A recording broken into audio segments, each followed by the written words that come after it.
Japanese naval planners had spent the entire 1930s assuming the international treaties limiting battleship construction would actually hold, restricting every major navy in the world to roughly the same size and speed of capital ship for the foreseeable future, regardless of whatever individual industrial advantages any single nation might otherwise have actually possessed. Japan itself made the specific decision that broke that assumption apart, refusing to renew its own treaty obligations in 1936 and triggering a legal escalator clause that let the United States Navy build considerably larger, considerably faster battleships than anyone had originally planned only a few years earlier. By the time the fighting actually stopped in 1945, the United States had completed 10 entirely new battleships, a construction program considerably more consequential to the actual outcome of the Pacific War than most popular retellings of the conflict ever really acknowledge, in favor of more dramatic single engagements. This is the story of the 10 American battleships built during the Second World War, and the specific reason Japanese admirals actually struggled to believe American industry had managed to produce them within the compressed timeline it actually took. Every week, we take apart a moment when a war turned, the factories that made it happen, and the razor-thin margin between disaster and victory. Subscribe if that is the kind of history you want more of.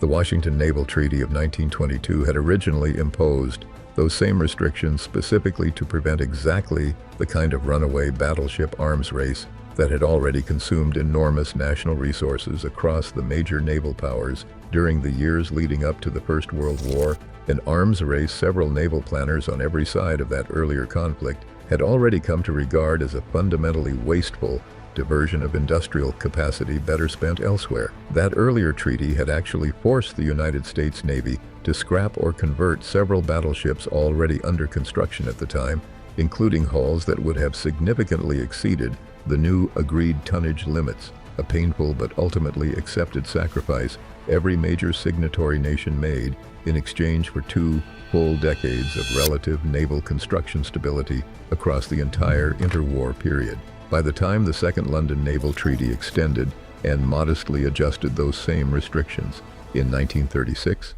American naval planners had already spent the better part of 15 years designing battleships almost entirely on paper, since the treaty system itself had left little practical opportunity to actually apply lessons learned from real construction experience to any truly new capital ship design during that same extended period of enforced restraint. The program actually began under treaty constraints rather than despite them. American naval planners in the mid-1930s, working within the Second London Naval Treaty's own 35,000-ton limit when they laid down the 2 North Carolina-class battleships in 1937, the first entirely new American battleship design in nearly 2 decades of continued naval stagnation following the earlier Washington Naval Treaty's own considerably stricter restrictions on new capital ship construction. Those same treaty limits shaped the 4 South Dakota-class battleships that followed, laid down between 1939 and 1941, ships built more compact and better protected than the North Carolinas, while still respecting the exact same tonnage restriction every signatory nation had originally agreed to honor across the entire treaty era, stretching back to the 1920s. Before we get into exactly how Japan's own decision actually changed the size of the American battleships that followed, if you are finding this useful, hit subscribe. It costs nothing and it helps the channel keep telling these stories.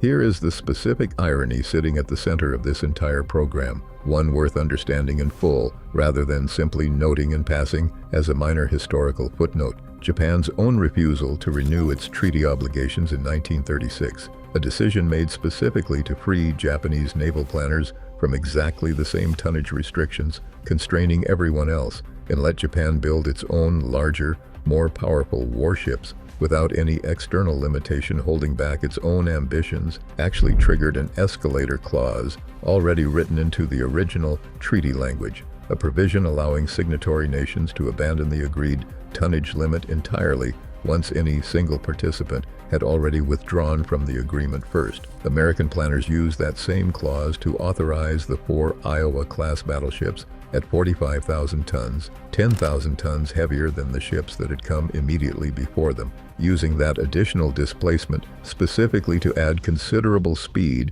rather than simply more armor or larger guns. the resulting ships capable of exceeding 30 knots, a considerably battle-cruiser-like pace no earlier American battleship design had ever actually achieved under any previous treaty constraint imposed on the entire signatory community. Japan's own attempt to escape treaty restrictions had, in effect, directly authorized the United States Navy to build faster, more capable battleships than American planners had originally even been considering before Japan made its own decision to withdraw from the exact agreement it had once helped negotiate in good faith only years earlier. The Vinson-Walsh Act, signed into law on July 19, 1940, formally authorized the wartime naval expansion that would eventually complete this entire battleship program alongside an enormous parallel expansion in aircraft carriers, cruisers, destroyers, and submarines, American industry committing to a scale of naval construction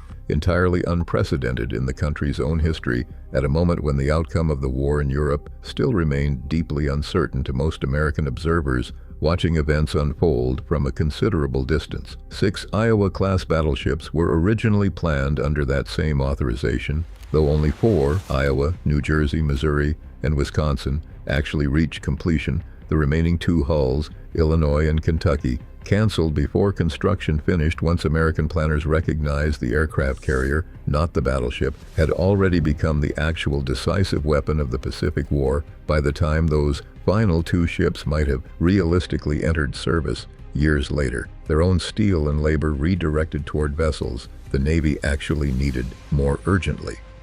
USS North Carolina's own combat record illustrates exactly how these ships actually earned their own reputation once real fighting began, rather than simply representing an impressive number on a naval inventory list nobody outside the Navy's own planning staff ever actually paid close attention to during peacetime budget discussions. The ship earned 15 separate battle stars across the Pacific campaign, participating in engagements spanning from the earliest carrier operations through the final months of the entire war, and during one especially difficult stretch of fighting around Guadalcanal, North Carolina served as the sole battleship escort for USS Enterprise. At the exact moment Enterprise represented the only operational American aircraft carrier remaining anywhere in the entire Pacific theater, every other American fleet carrier either sunk or under repair following the brutal carrier battles of the preceding months of continuous fighting. That single fact, one battleship standing between America's own last operational carrier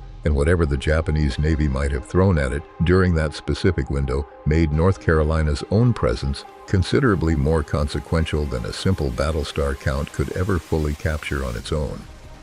The South Dakota-class battleships carried their own distinct combat legacy as well. USS South Dakota herself earned the nickname Battleship X after a considerable stretch of the war during which the Navy deliberately withheld her own identity from public reporting following battle damage sustained during the November 1942 Naval Battle of Guadalcanal, an engagement where South Dakota traded fire directly with the Japanese battleship Kirishima at remarkably close range in one of the last true battleship versus battleship gunnery duels the entire war actually produced. That specific engagement, considerably less famous today than the earlier carrier battles that had already defined popular memory of the broader Guadalcanal campaign, demonstrated that even as naval aviation increasingly dominated the wider Pacific War, the American battleship fleet still retained genuine tactical relevance whenever circumstances actually forced a conventional surface engagement between opposing capital ships.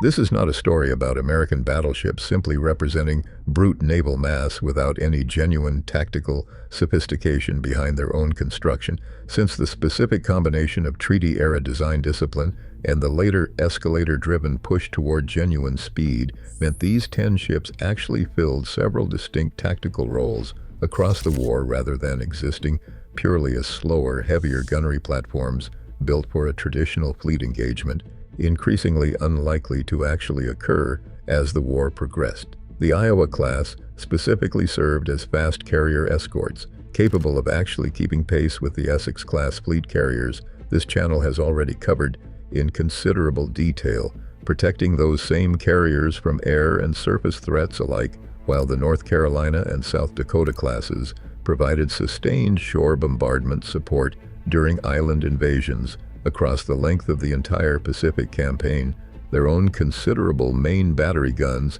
proving just as valuable against fortified coastal positions as against any enemy warship they might have actually encountered. Japanese naval planners struggled to reconcile this specific production achievement with their own pre-war assumptions about American industrial capacity, since building 10 fully modern battleships within roughly 7 years, spanning a period that included the enormous parallel demands of an entire two-ocean war effort competing for the exact same steel, skilled labor, and shipyard capacity American industry actually had available to it, represented a level of sustained heavy industrial output few naval planners anywhere in the world had actually believed the United States could realistically sustain across that same compressed timeline before the war actually began. Japan's own considerably smaller industrial base, already strained well before the war even began by the demands of the ongoing conflict in China, meant Imperial Navy planners understood almost immediately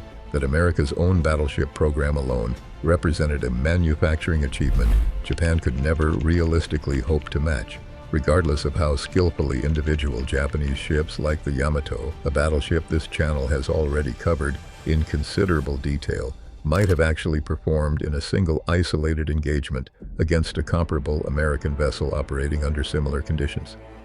The specific manpower and material requirements behind this same battleship program deserve close attention as well, since a single Iowa-class battleship required roughly 2,700 officers and enlisted men to actually crew once fully commissioned, meaning the 10-ship program alone demanded tens of thousands of trained sailors on top of the equally enormous manpower requirements the parallel carrier, cruiser, and destroyer construction programs were simultaneously placing on the exact same national labor pool. American shipyards solved that specific challenge through the same kind of workforce expansion this channel has already documented, shaping other wartime American manufacturing programs. Women and workers with no prior shipbuilding experience trained rapidly on the job to actually meet demand that peacetime American industry had simply never needed to satisfy at anything close to this same scale before the war actually forced the entire country to reconsider what its own industrial base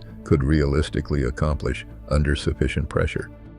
The program's own broader strategic significance extended well beyond the individual ships themselves, since American industrial capacity building 10 new battleships simultaneously alongside 18 fleet carriers, dozens of cruisers, and well over 100 destroyers demonstrated precisely the kind of overwhelming, sustained production advantage that ultimately decided the entire Pacific War considerably more than any single tactical engagement ever actually could on its own, regardless of how dramatically that specific engagement might have actually unfolded. That production reality meant Japan was never actually fighting the United States Navy as it actually existed in December of 1941, but rather an American Navy that kept growing larger, faster, and more capable throughout the entire conflict, at a pace Japan's own considerably smaller shipbuilding industry simply had no realistic path to actually match, regardless of how the war's individual battles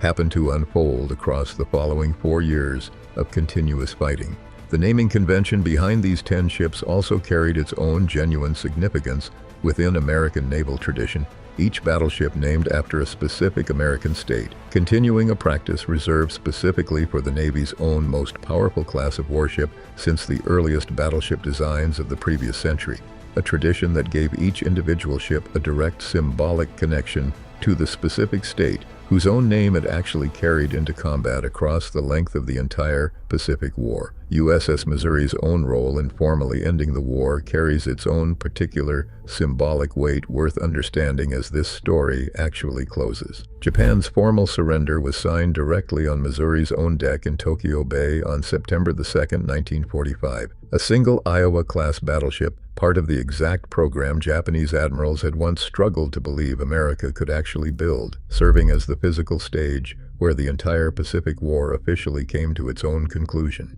That specific choice was never simply a coincidence of scheduling, since positioning the surrender ceremony aboard one of these same 10 battleships offered a considerable, if entirely intentional, physical reminder of exactly the industrial capacity that had actually decided the war long before the formal paperwork was ever signed.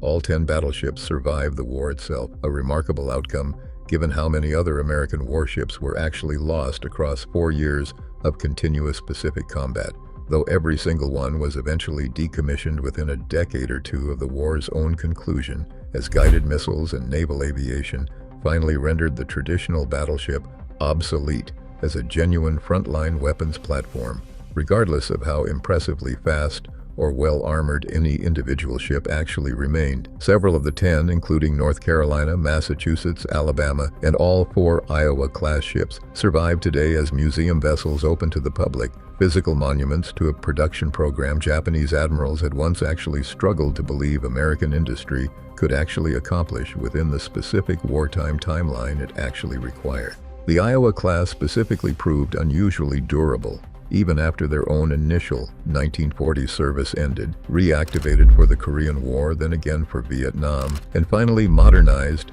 and returned to active service once more during the 1980s as part of a broader Cold War naval buildup, each ship demonstrating a genuine operational flexibility across 4 separate decades that few naval planners actually designing the original 1930s treaty-era ships could have ever specifically anticipated at the time. That repeated reactivation cycle, a single class of battleships called back into active service across nearly half a century of continuously shifting American strategic priorities, stands as its own quiet testament to exactly how sound the original wartime engineering actually proved to be. A production program built under considerable time pressure that nonetheless produced ships capable of remaining fully useful to the United States Navy for decades longer than anyone involved in their own original 1930s design work had likely ever actually expected.